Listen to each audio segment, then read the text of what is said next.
Coming to the ATS section of it, this is a very technical part. How do you make your CV go past the ATS software?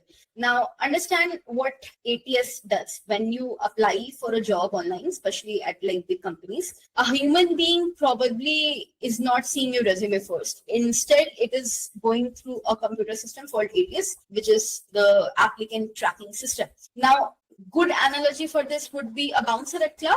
So before you can get into a club to meet the real people, you have to pass the bouncer's test, right? So like if the bouncer does not like you, you never get inside, no matter how qualified you are.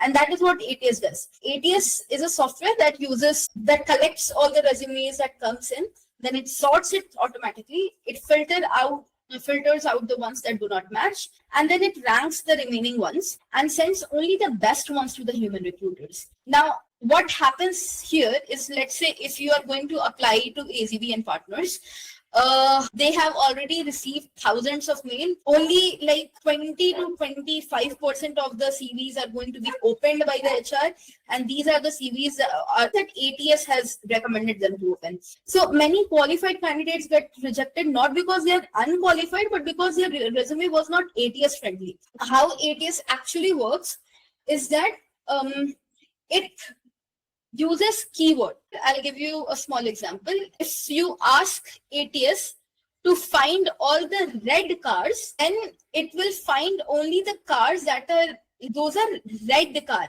For example, if your car is labeled crimson automobile, it won't pick it out.